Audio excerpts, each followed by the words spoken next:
YAML or Node-RED? That's a good question, Mr. Clausen. In my case, it's YAML. Definitely YAML. I'm not the Node-RED guy. I've built the add-on. I know what the fuss is about. I do get people like it, but I don't like Node-RED. And both. There are a lot of people that use both, indeed. But I'm not using it, and I'm not going to use it as well.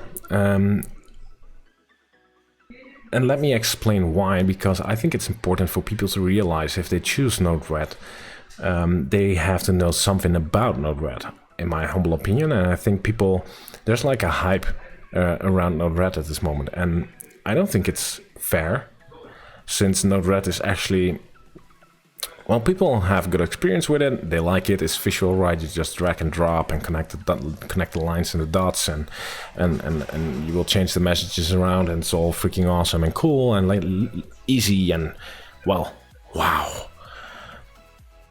But you're still not learning the system. That's one thing for sure. About Node-RED.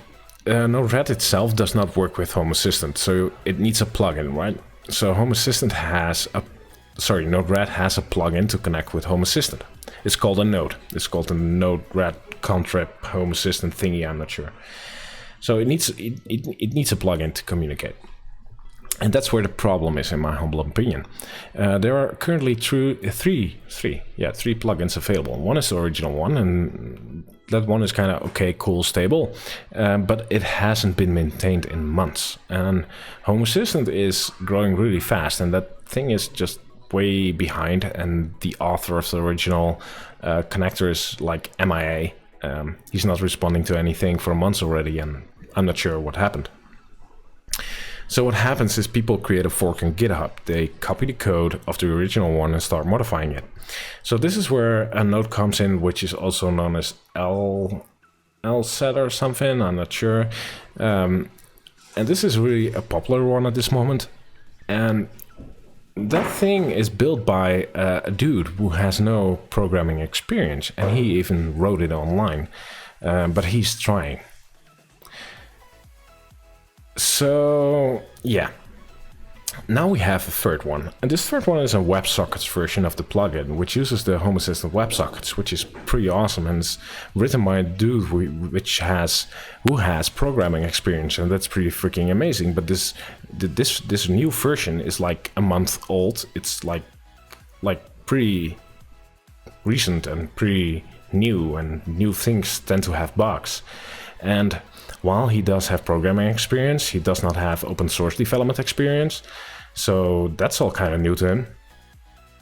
So in retrospective, we have like 3 possibilities to connect Node-RED to Home Assistant. One is like outdated, one is created by someone who isn't a programmer, and one is freaking new and probably unstable because of that, and written by someone who doesn't have open source experience and is gaining it at this moment. I'm not going to connect my house to either of those. Like, there's no way I trust my system to be stable to any of those 3. So you can just click and drag and drop and connect the lines all you want, but no, I'm not going to. I hope you understand why. So now you know why. I do have the add-on, I maintain the add-on, I see why people like it, and yeah, I'm not going to. And don't forget, it will add another link to your system, like another point of failure. If Node-RED dies, your Home Assistant installation will be useless, and if Home Assistant dies, Node-RED will be kind of useless.